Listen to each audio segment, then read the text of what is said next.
Hello, friends. Hello. We are here doing another live book circle reading from Rockaway Pointe's Christmas pop-up shop, Snowflakes and Rainbows. No, that's not really its name. Oh, boy. There's still time to come on down to the Christmas pop-up shop. Alby Chalmers has become quite the little charitable giving person about town lately, and has funded this Christmas pop-up shop with select trees from the Argyle Inn. Now, we know how some people feel about chopping down trees, and these are not actually trees that you take home with you. These are trees that you make a donation for, and then you get to kind of adopt that tree over at the Argyle Inn. Argyle Inn is not that far from us over in Tessa Lock, and you can feel free to go out and decorate your adopted tree, give it a name, visit it at all times of the year and put little decorations on it. So Alby has donated access to the Argyle Inn for this fun little adventure, and he's got a special little area of the outer lands over by the forest area, part of the Deep Pine Woods, and but these are part of the Argyle Inn property, and you can go and hang out with your tree. Hang out with your tree, hug it, and make friends with it, whatever you want to do. And know the Deep Pine Elves are not going to take your presents away if you leave anything under the tree. So this is purely a charitable gift. In reciprocity, you make the donation, and that helps fund future projects at the Argyle Inn, or maybe Alby will come up with something else for us. Who knows? But we are here today to continue with Flying Potion, chapters 15 through 17, and we're recording this on the winter solstice here in Rockaway Pointe on December 21st. And a lot is happening with Flying Potion. So if you haven't caught the earlier chapters, they're all in a playlist on YouTube and on the podcast at any major podcast provider. We've been doing a lot of the live book circle readings lately because it's just a little bit more fun than having nothing happening in the background and just being a plain Jane audiobook, because we always like to do things at the level of 110% and amp up the magical fun. So if you haven't caught the previous chapters and you want to catch up, go do that now. And we will meet you here where I'm going to start.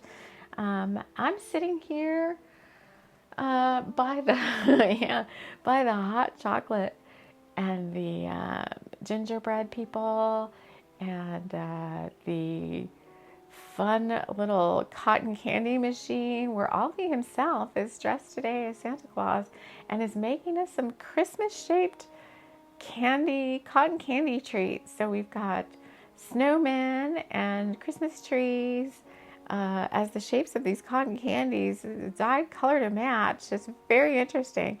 I've never seen cotton candy look like this before. So come on over and join us, and we'll see what else comes up as we start here with chapter 15 of Flying Potion. This is my newest book. We're working on it together on Bringers of the Light Sundays, and any of my other ebooks are free to read.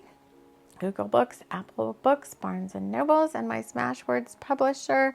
Links to everything I talk about are always in the notes of every show, no matter where you're watching it. So you can take a look there. And also, for anyone interested in anything else going on, I don't know. I'll come up with that later. I'll do that later. So let's move into chapter 15, which is New Friends and Lovers Converge. Mindy batted her eyelashes, and Benjamin Black felt a small twinge in his heart space. It was time, his guides told him, to move forward with his desire to have a special someone in his life. He smiled and waved and left his place in the line to walk over and meet the couple, who smiled back and waved. Mindy's heart fluttered, and Benjamin felt a confidence surge from within him. "Hello, friends," Benjamin said, holding out his hand to shake Dakar's. "So good to meet you. I'm Benjamin." Dakar shook what felt like a confident, strong hand. He introduced Abigail and let Mindy introduce herself. Mindy's hand shook as she held Benjamin's hand in hers. The split second it took for the handshake transferred years and lifetimes of information downloads between the two. "Nice to meet you," Mindy twanged, and then looked away in embarrassment. She felt vulnerable right now, like Benjamin Black could see through her soul. But she was done running from love. She wanted all in with someone special. "Well, how about we get out of here and go for afternoon tea," Benjamin said to everyone. "My treat. It's not every day we meet kindred spirits with the same goals in mind." Dakar wondered for what goals those were, but he didn't have to wait long. Highcore pinged him in his mind. "I need you here at HQ for a special debrief." "When?" Dakar pinged back. "Right now, or to be fair, as soon as you can," the Highcore said, pinging off. "Well, I'm being called into work," Dakar said. "Maybe a rain check on that gathering," he said, wondering what all the fuss was about with some gathering at the last minute. "You all go and I'll catch up later," Dakar said, kissing Abigail on the cheek.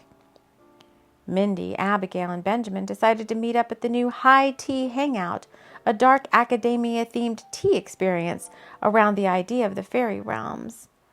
"Let's meet up in about an hour," Benjamin said, wanting to look his best for his meeting and potential new date with cute Mindy Smatherton. And as for Abigail, Benjamin knew someone of influence when he met them, and Abigail's smile could definitely become a useful ally. Chapter 16. A new world comes into the world. High tea at the HT Hangout, as some hipsters would call it, was nothing less than spectacular. Trays and platters of little sandwiches, scones, biscuits, and the like were waiting when Mindy arrived. Abigail got there pretty much at the same time, to the chagrin of Benjamin, who had hoped he'd have Mindy all to himself for a few minutes. "Nothing short of amazing, as always," Benjamin said as he waved his hand over the table, more to showcase the goods, but to Abigail in what seemed like some sort of blessing. She knew and felt the magic he exuded and wondered if maybe Dakar had finally met his match. "No need for formality here," Benjamin said, helping Mindy off with her coat and pulling out Abigail's chair with eloquence. "So," Mindy said as her hand grabbed a petit four, which she deftly popped into her mouth, "what's a guy like you doing here?" She was embarrassed almost immediately. "Well, honestly, I hadn't planned on staying here in Rockaway Pointe," Benjamin said, pouring tea for everyone. "But it's as good a place as any," he said, smiling and catching the twinkle in Mindy's eyes. Mindy blushed. Benjamin had small beads of sweat lining up at his collar. This was the last time he'd wear a wool polo sweater in the winter. He just had so much heat in him that he was usually several grades of warmer than everyone else. "Please excuse me," he said, "but I'll be right back." He had a lightweight jacket in the car, and he needed to change out of this darn sweater that itched the back of his neck. He knew he should have stuck with cotton and cashmere. Mindy smiled sweetly, and Abigail, who'd been sipping her tea and observing this whole exchange, said, "He really likes you." Mindy snorted as a big gulp of tea went down the wrong way.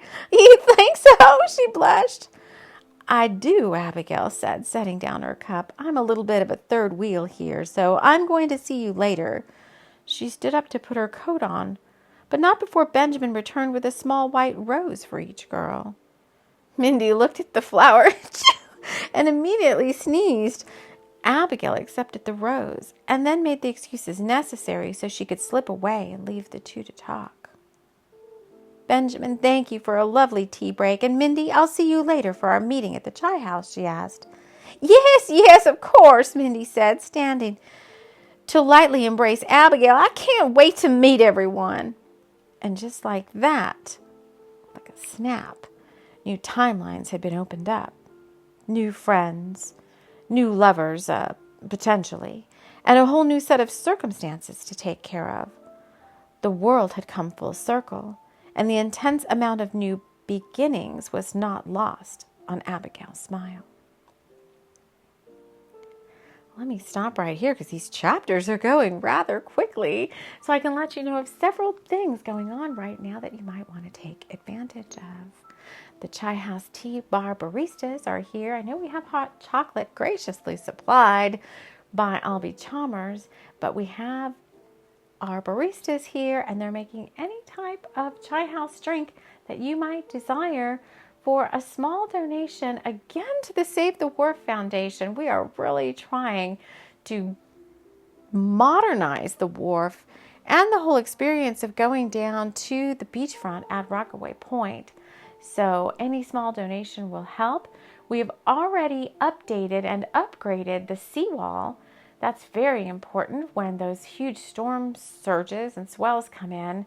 And right now we are working on, with any donations you make today, we'll be going towards the docks itself and potentially for a little marina out there in the bay, because we don't have a marina here in Rockaway Pointe.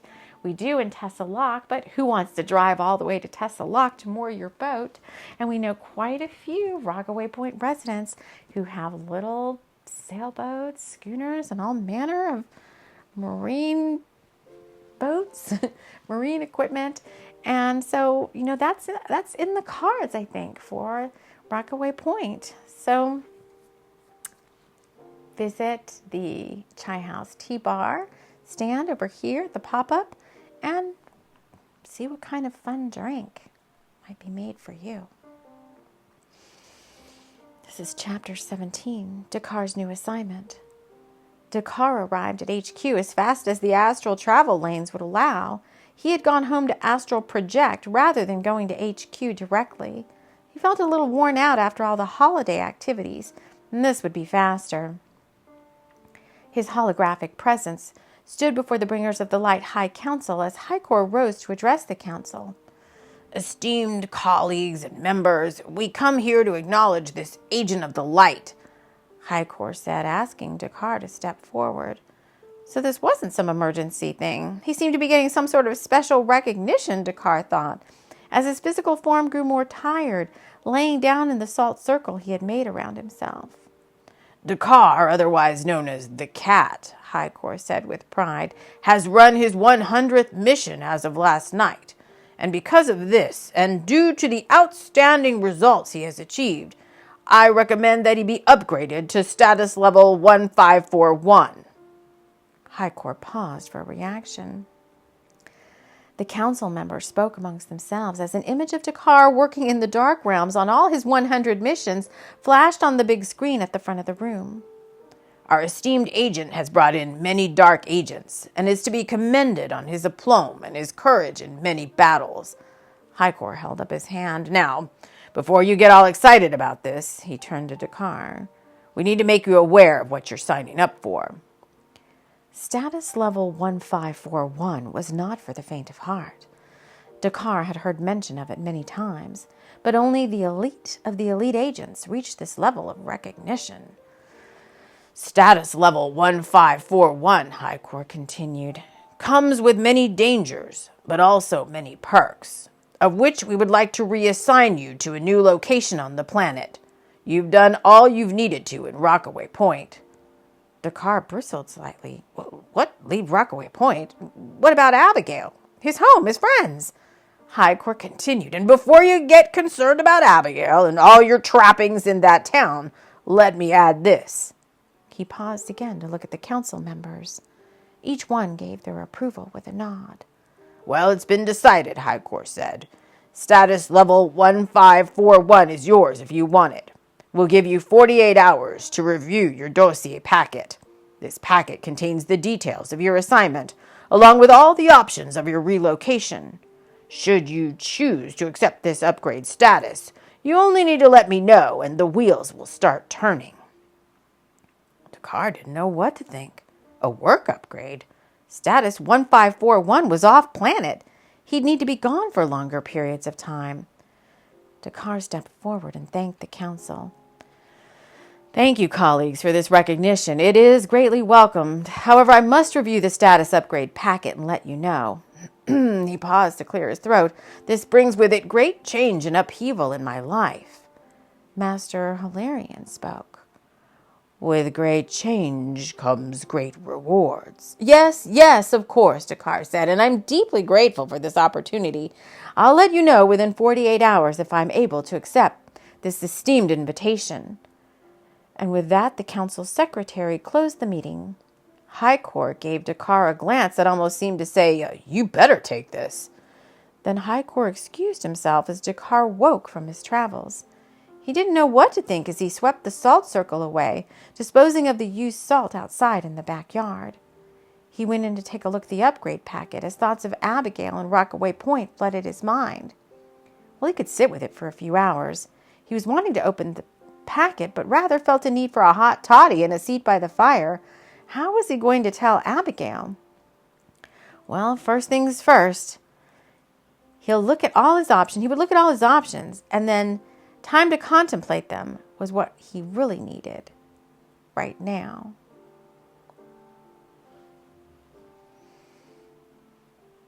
So there we are, friends. A short little reading right there, leaving you on a little bit of a cliffhanger. Is Dakar going to take the status 1541? What does 1541 mean to you? Maybe it's some sort of a locker number, key number, boat slip number, license plate number. Use these readings, as we always like to say on Bringers of the Light Sunday, as divinatory tools, as healing workbook tools. That's what all these books are written with divine intention, all channeled via automatic writing for the highest and greatest good of all. Or just see them as a fun story. But regardless, what's going to happen next with Flying Potion, that remains to be seen. I already know because I've already written those few chapters, but we're going to leave you on this note, this little note of wondering what's going to happen. Maybe you're getting ready for a big upgrade in your life. Maybe you're considering some sort of big decision and wonder what you should do. Well, we're going to leave you with time on this solstice day to ponder that choice that's in front of you. And we'll let you know at the next reading of Flying Potion what Dakar decided to do. So until we meet again, we will see you all again soon. All my bringers of the light at TLC for the Soul will recognize our opening invocation to the show and podcast. This highly protective magical wear bears the Bringers of the Light sigil, which radiates love, magic, and healing, while also acting as an energy shield of protection for you. Wear with care, because you just might feel like singing a song, dancing with joy, or running away with the fae.